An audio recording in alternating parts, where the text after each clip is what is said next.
views and opinions expressed in this program are those of the participants and do not necessarily reflect the views of BronxNet or the program underwriters.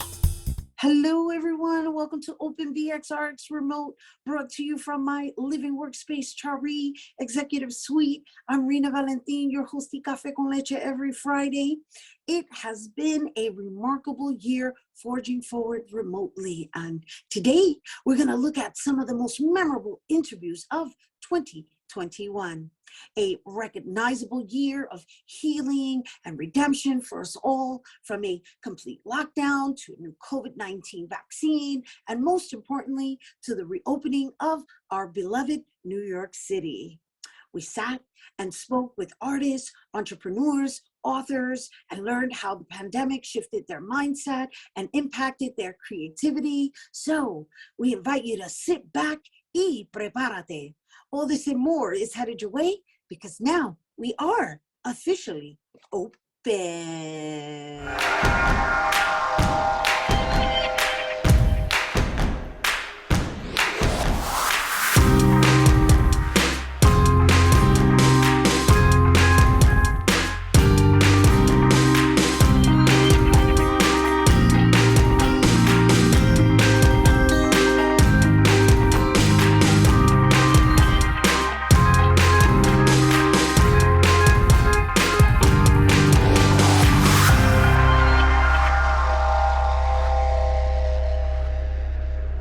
Hey everyone, welcome to the Best of Open 2021. I'm Rhina Valentin, your hosty Café con Leche for the next hour. Always inviting you to get social with us online, that is.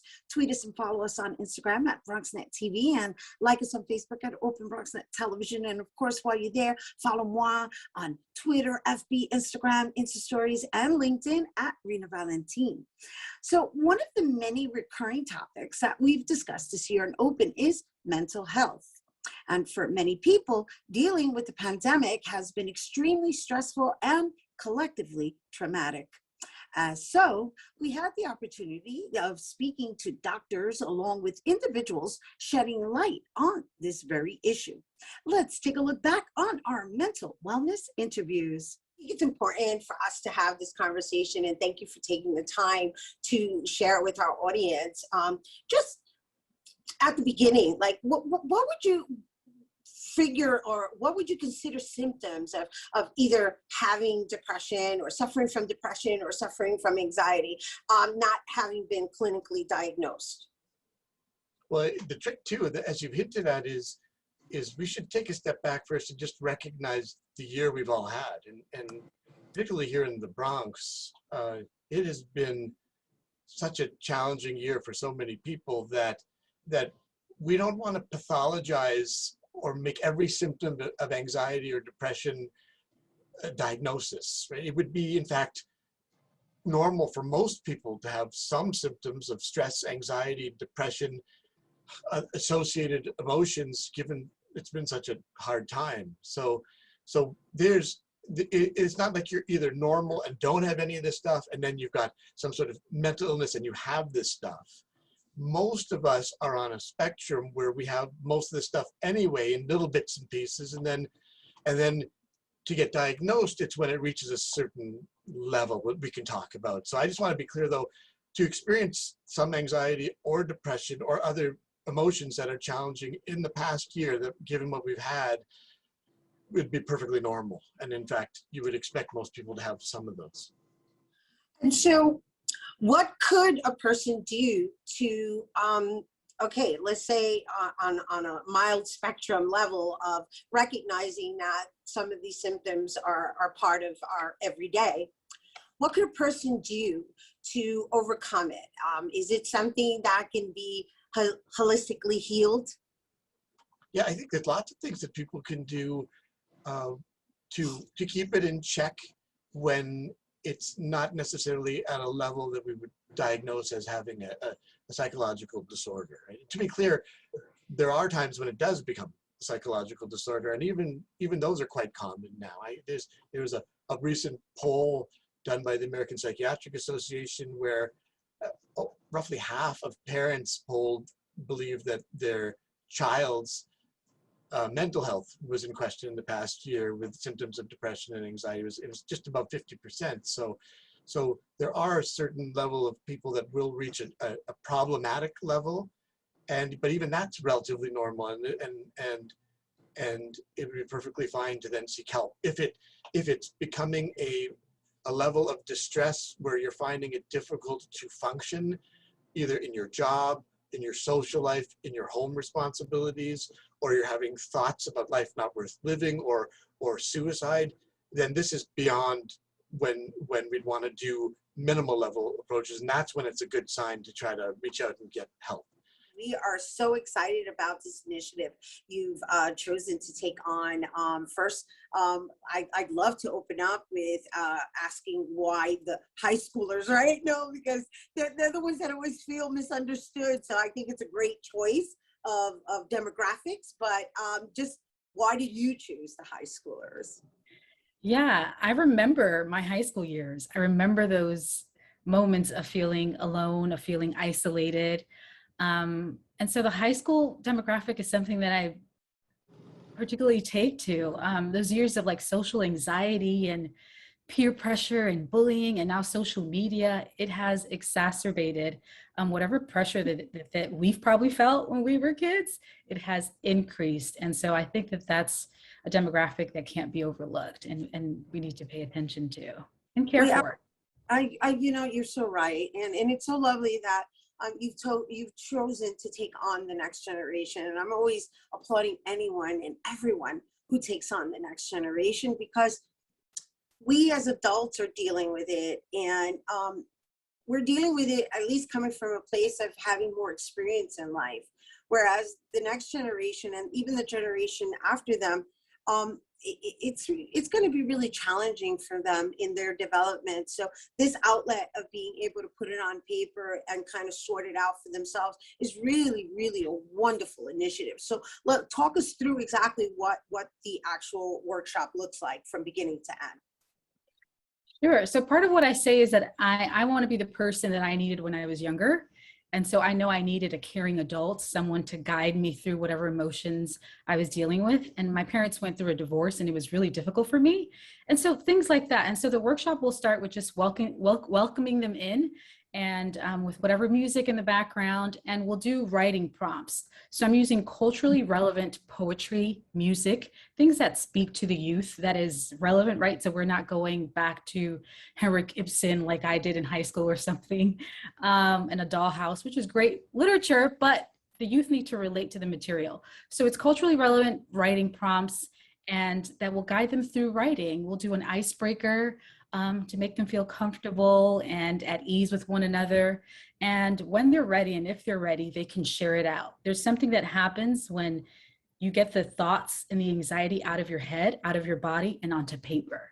And when you speak it forth, right? There's power, there's healing, there's freedom. And so that's the space that I want to create, and that's done with intentionality. And there's back to school kits, there will be food. It's held at a local venue, Boogie Down Grind Cafe. I'm sure you're familiar with it. In an outdoor space, so it'll be socially distanced and safe. Masks are required. So yeah, we're just creating an intentional space for youth to be. Affirmations really matter. And in college, I had studied neuroscience. I have some background in that. I have background in adult counseling, and I thought, let me create these tools so that others can use them and experience the transformation that I felt. And it's made a huge difference.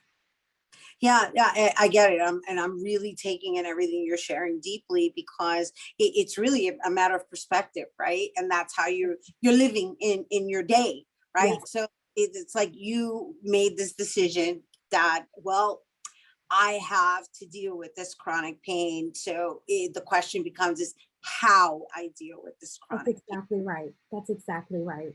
Yes. And then the artistry behind your concept, right? And I know we're going to be showing images of your work, which is really, it's so simple, but yet it's really a big deal. And I really want to emphasize that, because I'm a person who basically reads affirmations as frequently as possible, but to provide them so simply on a deck in which you can mount it and just shift it every day according to whatever that mood is, it really does make a world of a difference in how you step into your day. Absolutely. You're priming yourself. It's the first thing that you take in instead of scrolling through your phone. And it's something that can anchor you, that you can go back to throughout the day to really give you some guidance. And so let's just share with everyone. I mean, you gave us a brief insight as to how it's impacted your condition, but in general, in starting the business and your clients, like what kind of feedback have you been receiving? You know, it's funny because I created my products. You know, there's other affirmation decks on the market, and I was really intentional to create it from my specific experience. You know, a Latina woman growing up in Queens with parents that kind of were in survival mode and didn't have the space to give me words of affirmation. So I really wanted to bring it back to that. And it turns out that my clients are very much like me. So what they tell me is that like the patience that they give themselves, they didn't realize they could give themselves that patience.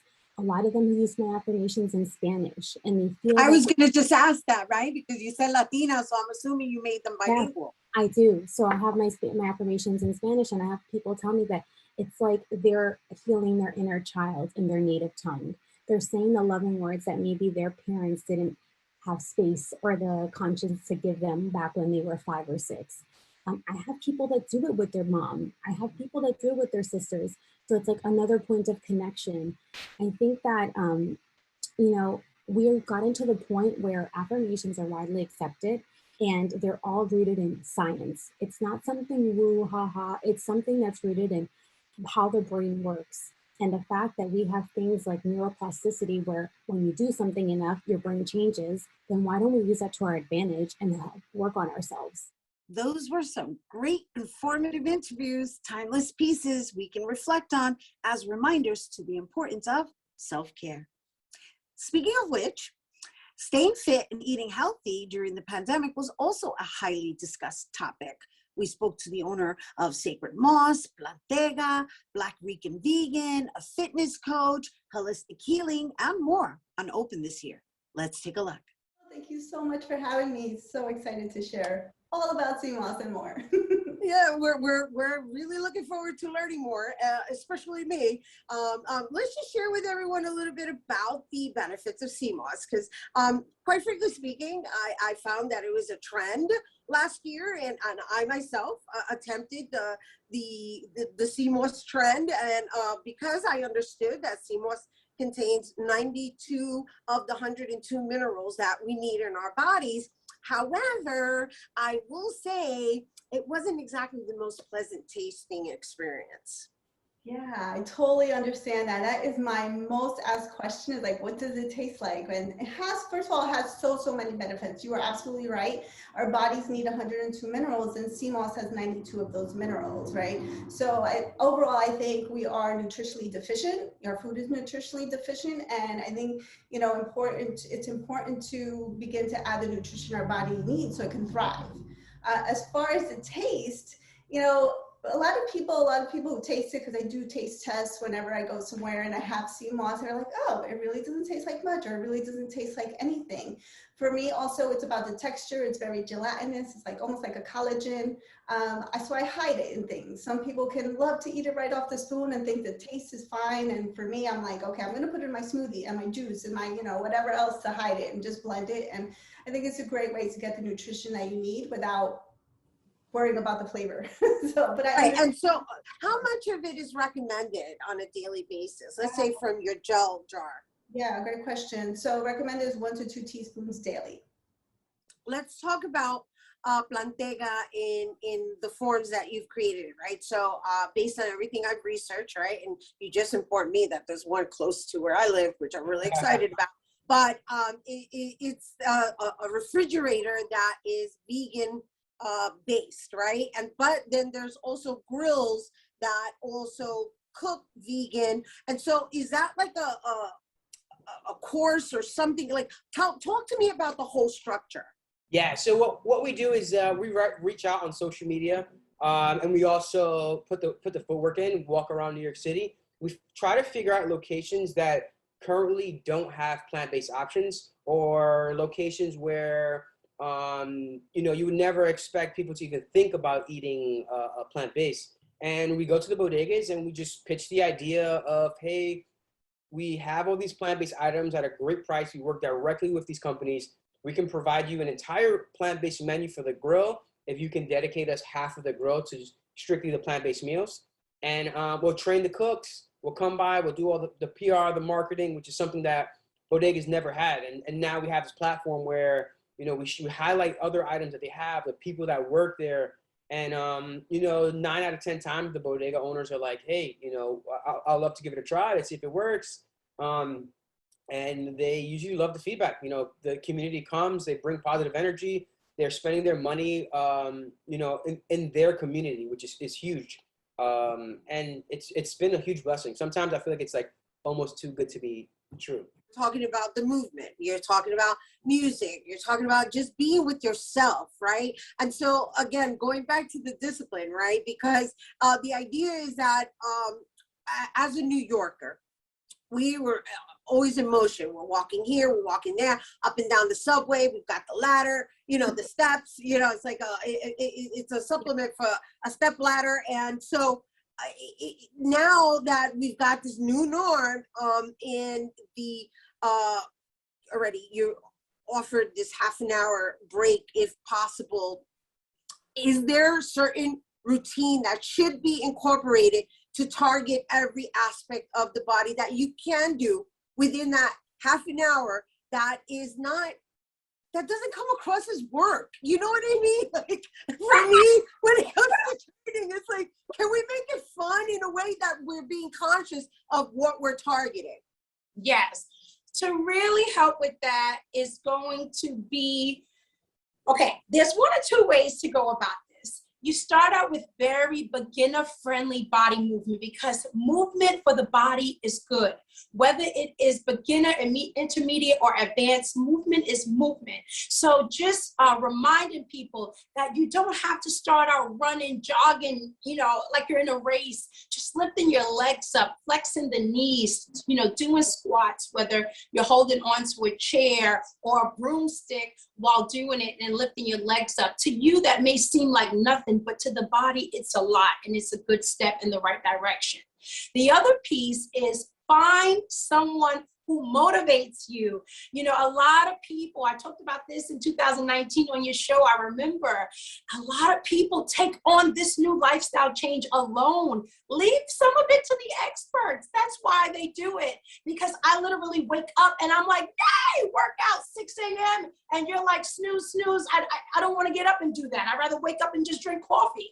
You know, so leave some of that motivation to the people like me who are crazy about this stuff to help you. And you're going to be able to pull from that also. And that's going to make you enjoy it. I have turned the people that hate exercise into like, Tamika, I can't believe it, but I'm actually looking forward to seeing you tomorrow. So pull a little bit of that energy from other people as well, besides trying to do whatever you can to just get started by yourself.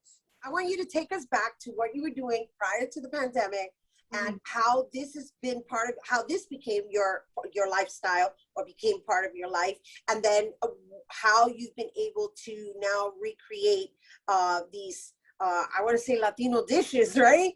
So that they look just as delicious, and some of the names actually kind of are related, or I don't know what's the word I'm looking for. I know you have this one dish named vanille, but you know, vanille is a vegan twist of the traditional meal. Exactly.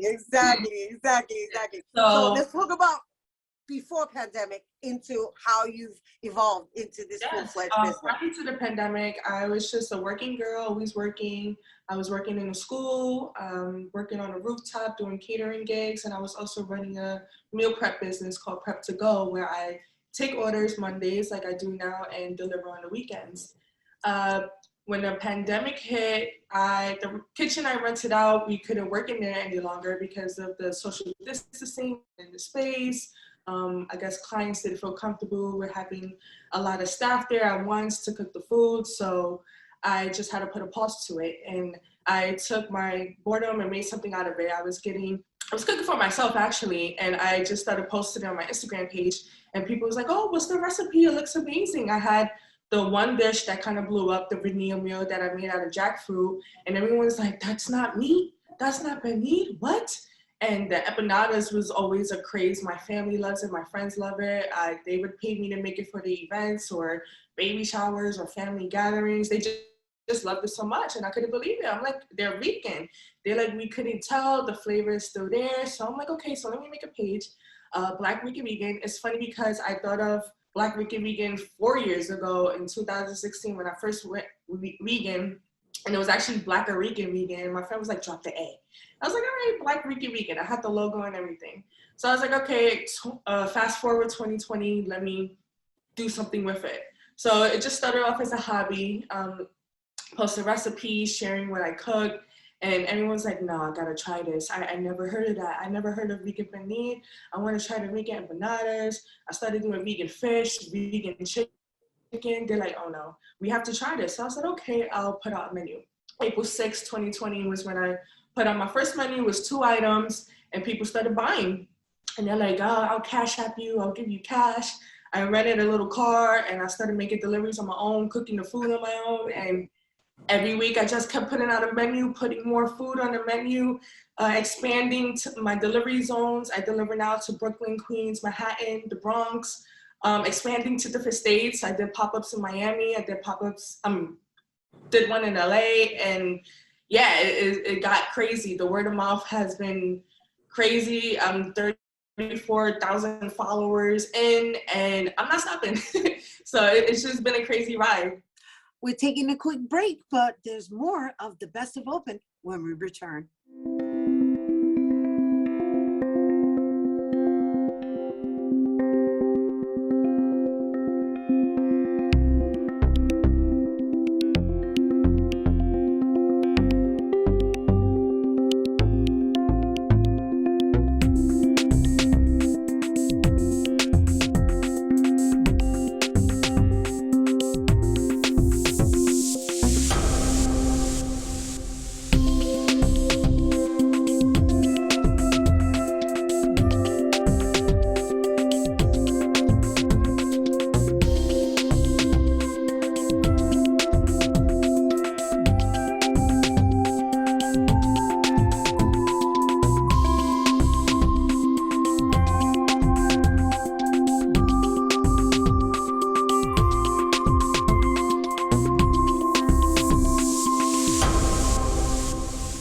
Hey everyone, welcome back to the Best of Open 2021.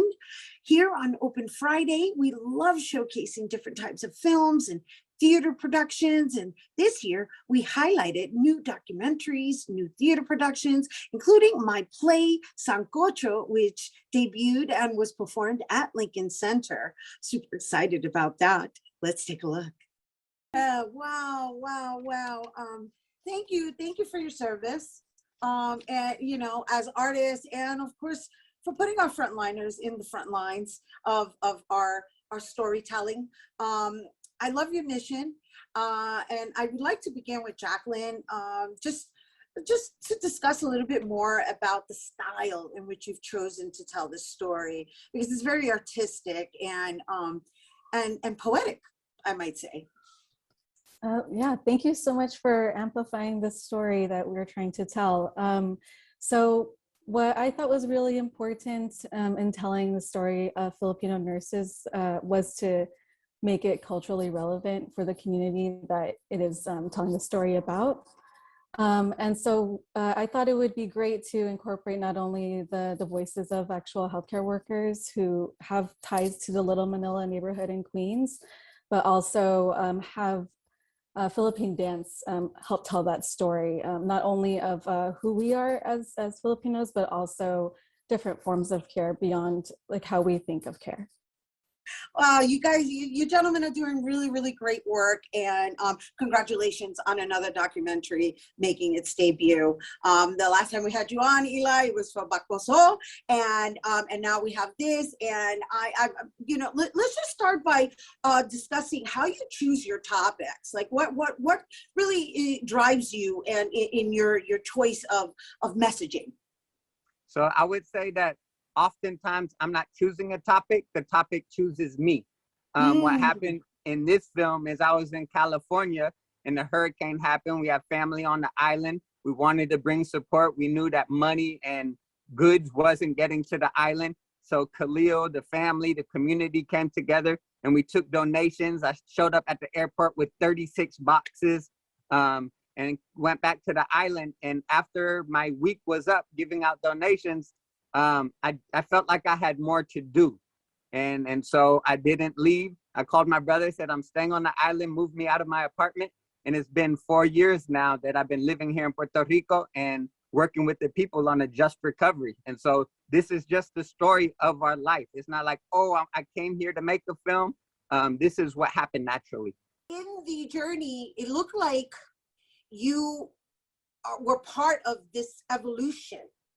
So from your perspective and in being documented, and then not only being documented in educating us, but on a personal note, incorporating your spirituality, introducing us to Cuba, the authentic voice of Cuba. How did you, I guess, decide the direction in which you were going to guide us? Sí, el hecho de hacer el viaje fue bien interesante porque era una manera de, primero de lo personal, ¿no? Es real que fue un viaje personal que necesitaba como artista, como productor, como creador. He said that the trip was super important and interesting, not just to him going back home to his homeland, but his personal journey. It was part of a personal journey. And that when he got there, he got to reconnect with his family. You see in the film with his abuela and the youth and what's happening current in the streets, and to connect to the dreams of these young people and making this music, which is a universal sound, to have dreams of connecting with people around the world. And that journey, that real authentic Cuba journey, has now turned into this film that we get to show you and the rest of the world. Just looking at what we just experienced, it's very touching and moving. And if you would just share with us all why it was so important for you to really dive into this probably unnoticed topic. Hmm? Yeah, certainly. And thank you for the kind words.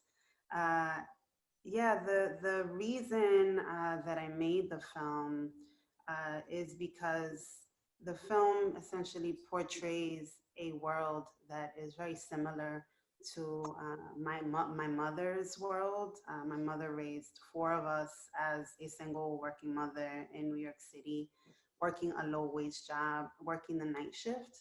And I first learned about the childcare providers that are featured in the film through an article that I read about 6 years ago.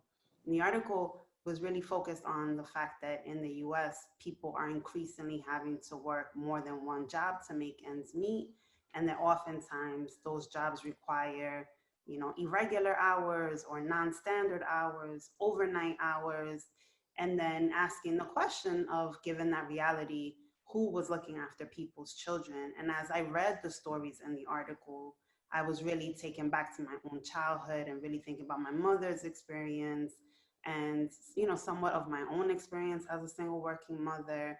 And, I just really was captured by it. And as a filmmaker, my sort of subsequent thought was, this would be an amazing movie. This is the story of so many women of color.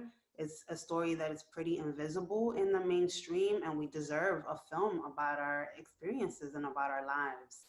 Let's talk about such stories and why you've chosen this particular topic to be your means of just bringing community together, because the concept itself is really dynamic, and it sounds like it's a lot of work because you've got so many components. Right. Well, I've been in New York City for 20 years, and I've been, for majority of this time, a salsa dancer, and I can say a salsa junkie, because there are many kinds of people within the salsa lifestyle, right? And there are those who every day of the week, they know about 2 or 3 or 4 places, just because we're spoiled like that in New York City. We have that many places to go, and I'm one of them. So I was always out there for salsa, and then very interested, and I decided to transform this addiction, almost like to transform my disability, because I was that kind of person where a friend would roll up their eyes and say, yeah, salsa, I know, like, can you talk about anything else? I'm like, no, I can't. So I decided to create this environment where all I could do is be surrounded by people who can talk about salsa stories. You already know, like when I'm in the zone, I'm in a zone, and you guys have just been flexing with me and allowing me to juxtapose in whatever way I see fit in that moment, because really the idea is that we are all speaking a common language at the end of the day, right? Through our respective genres, but that we're all communicating and we're all one. We're all one. Which is what the people are gonna experience. It's so beautiful. I'm so excited to be working with you ladies. What's beautiful about this is that we all have something in common. We all have a common root. We all are Latin American, Hispanic, and we share an ancestry that obviously traces back to Africa, right? But then that ancestry and that which brings us together is the sancocho.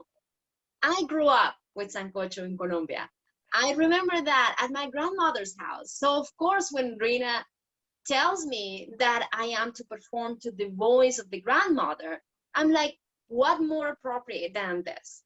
We're taking a quick break. We'll be back with the Best of Open 2021.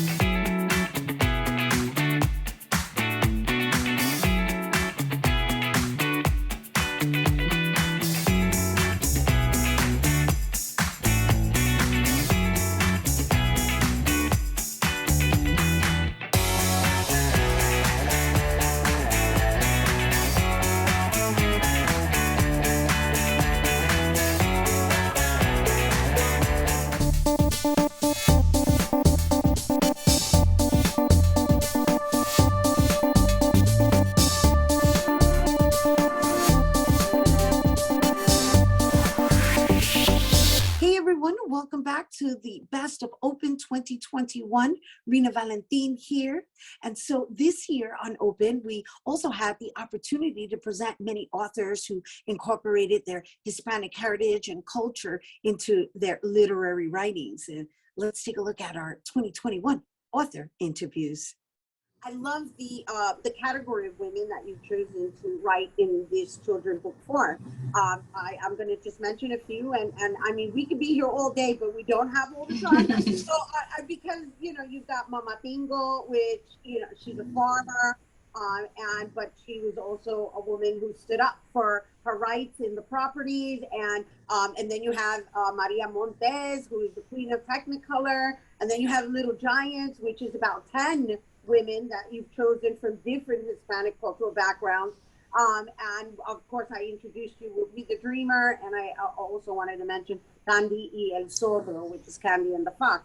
But again, going back to the choice of topics being women, diversifying it within the Hispanic cultura, it being Hispanic Heritage Month, and to top it off, you've also signed a calendar that will be valid for the entire year. So let's talk a little bit about the variation. It's a really wide variation in topics.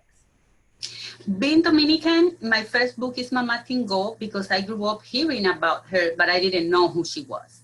So now that I'm older, I said, let me really find out why I heard about her. And when I read the story, I felt there's nothing written about her. Children like me, when I was growing up, would have loved to know who she was. And that's why I chose her. Maria Montes, it was more like I read about her and I read that she didn't speak English. She learned herself and she had an accent and she had to fake it. And then they told her, no, speak with your accent, it's better. And I felt close to her because of my accent too. And I'm like, oh, but that's just like me, minus the beauty. So I just wanted to write about her because I felt close to her. And for Little Giants, it's 10 women, 10 Hispanic women. I wanted to diversify, not just to be in the Caribbean. It was hard to choose 10 countries because we have so many, but I said, okay, for the first time, I will pick 10 countries and then I will pick 10 more. So little by little, I get the whole Latin continent. The reason I became such an instant fan is because of, you know, just being of an urban upbringing and understanding the stories with regards to like the Bodeguero, the 116th Street Festival, the just the block being almost like your street family. I mean, there's just so many things that I was able to relate to just from having been raised in that type of environment. But the beauty of the way you did it, which I think is the most cleverest thing I've ever read, is that it's all done in poetic form. Every single story is its own poetry. Yeah.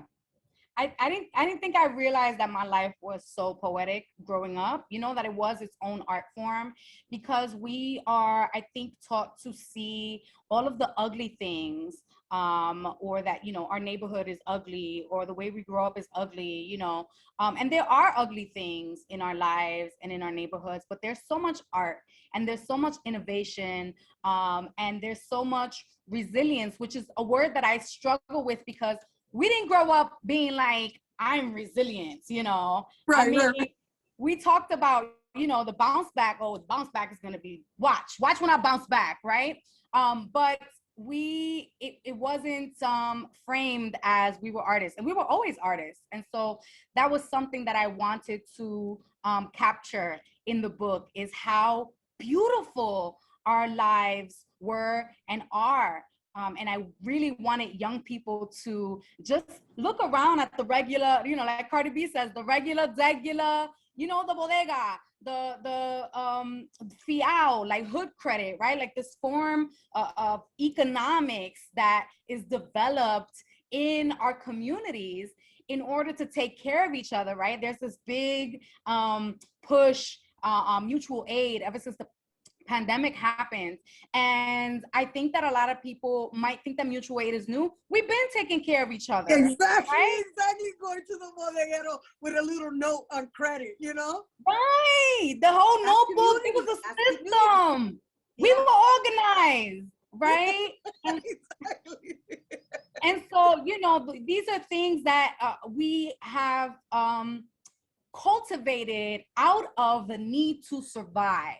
Right. Because we knew that no one was going to take care of us if we didn't take care of us. And we did in those little ways, is how we did that. And I really wanted to show that kind of mutual aid of the spirit. The fact that you also identify as a Dominican writer, right? So although you're writing in English, the cultural component in your storytelling, which deals with ancestry, but also were you raised in an environment where these practices were initiated? Yeah, absolutely. So I identify as Dominican American, but my parents got to the Bronx a year before I was born. So all that I know is Dominican culture. It wasn't on the island, but it was from immigrant parents. So everything that is in Ghost Squad and some of the things that are in Witchlings are all from my childhood, from my upbringing, the food, the big family, getting yelled at if your room is just a little bit messy, the very loud family, the boisterous, you know, gatherings. All of that was taken directly from my childhood. Absolutely. Yeah, they're loud. The talking through walls is what I call it. Yeah, pretty much. Yeah. So let's talk a little bit about Ghost Squad, because Ghost Squad is available right now, and I know Witchling is going to be released in February of 2022. But again, going back to we already know the theme, right? But the beauty of what you've been doing is like now you're part of Scholastic, and I understand it's also being considered to it's in the works of becoming a feature film. Yes, that's correct. That's amazing. Yeah, it's exciting. That started happening before the book even came out, so it's really great. Brenda Chapman, who wrote and directed Brave, worked on Prince of Egypt, Beauty and the Beast. Wally is directing and writing the screenplay, so I'm really excited about it. Wow, those are some really great moments, sharing space, learning about some new books to read. Yeah, we got to take a quick break, but we'll be back with more of the Best of Open 2021.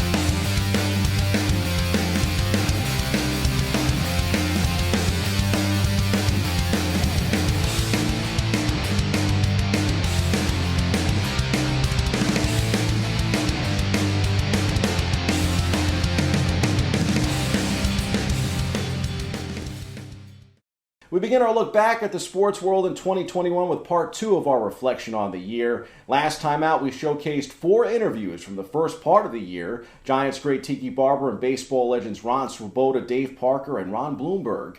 It's not every day that you can have a 3-time Formula One champion on the show. We went spanning the globe to catch up with Jackie Stewart. He spoke about a cause that is near and dear to him.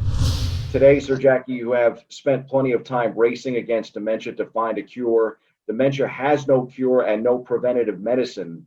This is an underfunded global problem. This, of course, hits close to home for both of us. My mom, this is my favorite picture of her.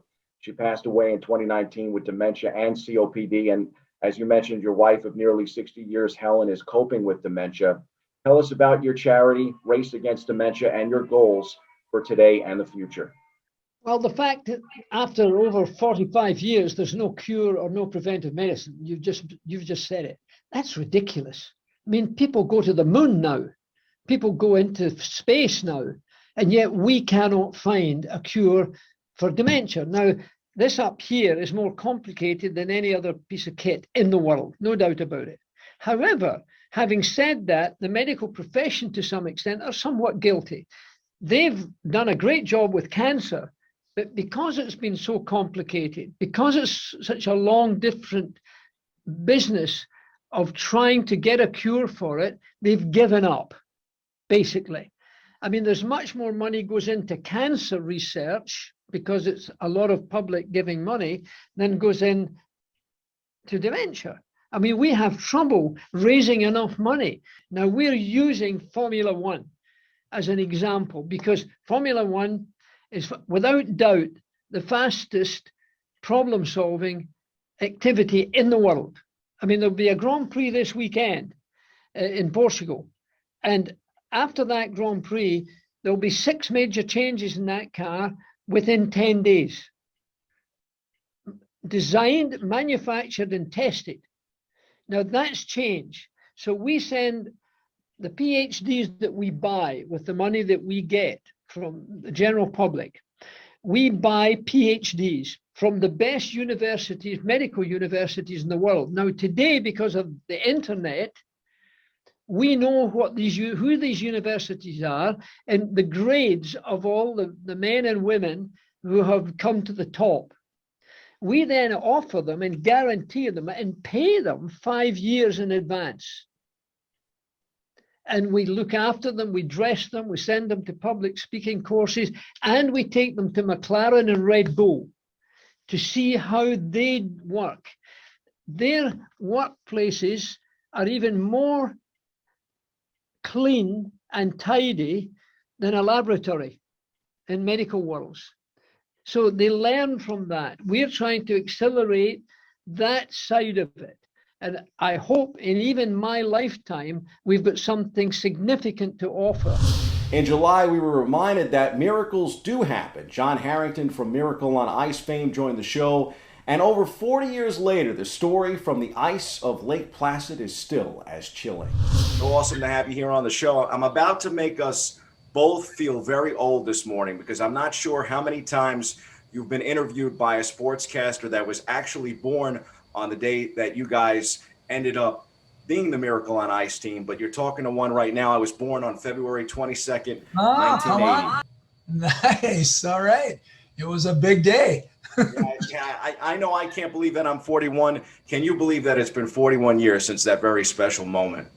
Well, it's crazy, to think that and when it happened, and but the great thing is, I'll just say, is that we've had so many people still be interested in it, get more interested. The movie Miracle came out, and a whole new generation got interested in what happened in 1980. I mean, here I am, I'm coaching women's hockey at Minnesota State University, and I'm recruiting them players that their teams watch Miracle and they're going to games. That's their pump up movie, to watch and night before games. And it's amazing to think that it happened 40 some years ago. I tell people that when I look at them, I said, yeah, but remember, I was only 5 when I played on that team. So I'm not that old. So it's amazing how fast time has gone by.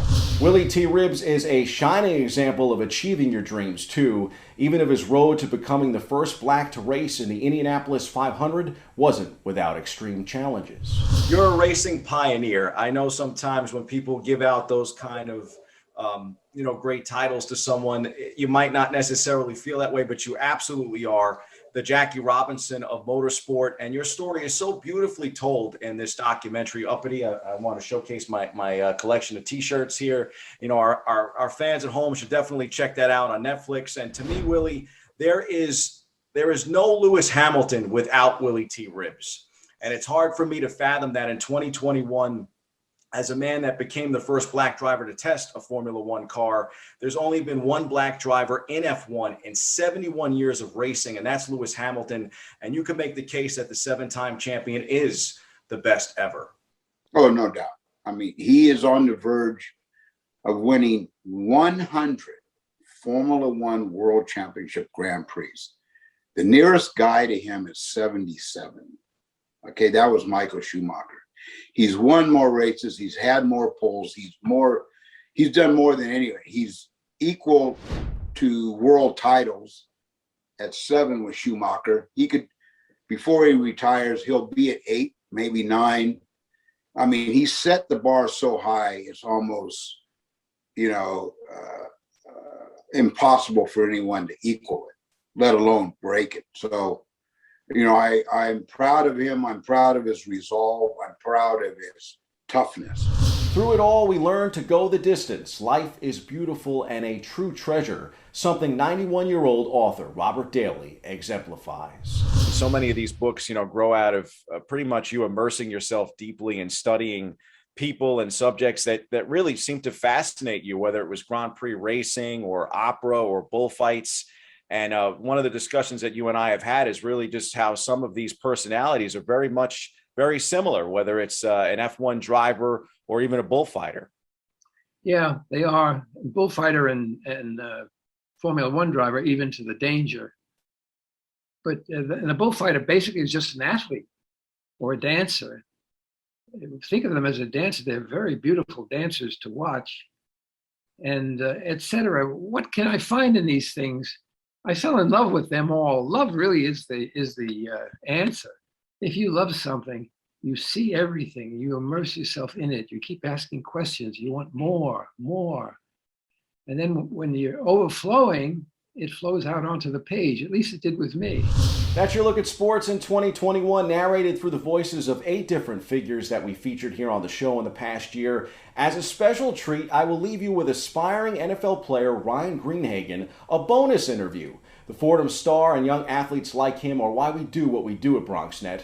Sharing inspiring and educational stories fueled us in 2021, and we certainly hope that they did the same for you. Here's Ryan and to the future of the games. Been a tough year, I know, for most college football players, especially the students at Fordham. But congrats on not only playing college football, but actually winning this very prestigious award. Oh, thank you very much. Very, very honored. Only the second time in Fordham history that the program actually sees both the Defensive Player of the Year and the Offensive Player of the Year. Your quarterback and friend Tim DeMorat takes home that honor. What has it been like to have this really special season when you consider that it's been such a difficult year?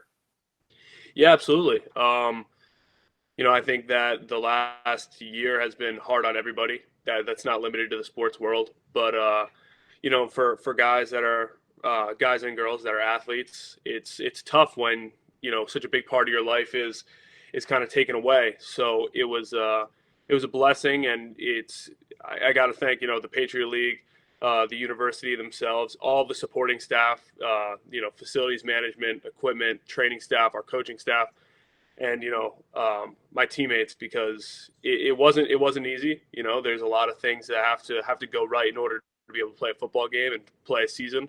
So it truly was just a blessing to be able to play, and as I kind of said earlier, to play with some of the guys that aren't coming back next year. At least they got to play 3 games, and I was fortunate enough to be able to play with them. So cheers to 2021 and to even better sporting days in 2022. I'm Bobby C.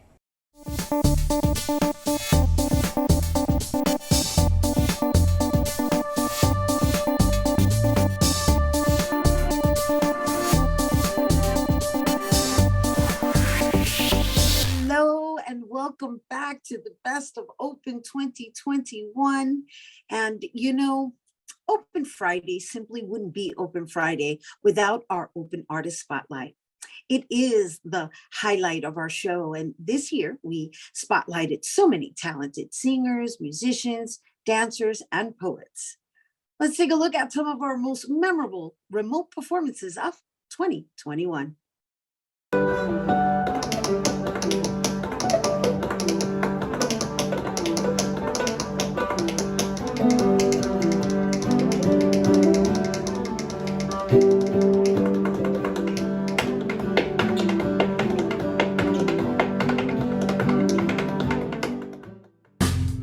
But now you've called up something that you won't consider might just be a lie. You've been chasing a rumor that hope that doesn't consume you. You've been chasing a rumor that hope that doesn't consume you. Whatever path you take, I wish you well either way. Yeah, hotter in the sun. Girl, you got me melting from your touch. Yeah, pick you right up, pull up in the G-Class truck. Baby, let me know if you're with it. I'ma buy you clothes, get you fitted. I will always be by your side. Girl, you'll always be my number one. Always be my number one. 2 shots to my chest and watch me take my last breath. I know I haven't hit fame yet, but that was my next step. I wanted to use the mic to project my voice. Peace and equality on my mind, that was my best friend. It's ironic because I died with peace and equality on my mind. But the burning lead burning straight through my skin left my life so hectic. Do you instantly regret this?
quiero ser un hombre romántico y decirte cosas lindísimas, llevarte a cenar, eso es lo clásico, pero te voy a ser sincero, prefiero disfrutar la vida y hacerte el amor una y otra vez.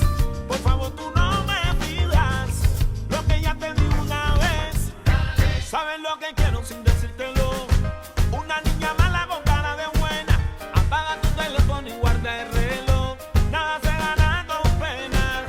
Yo sí quiero estar contigo, pero que no sea nada serio. No quiero enamorarme por cada con tú.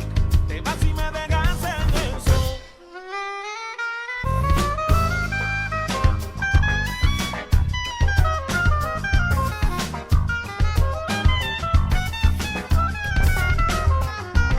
Earth is ghetto, I wanna leave. Can you beat me up? I'm out on the street, gotta call the store. You know the 1015. Got a bright shirt on, so easy to see. I've been down here stranded indefinitely. I can't reach my planet, but I need to leave. You should see these people. It's hard to believe how they treat each other. It's hard to conceive. Oh, Earth is ghetto. I wanna leave.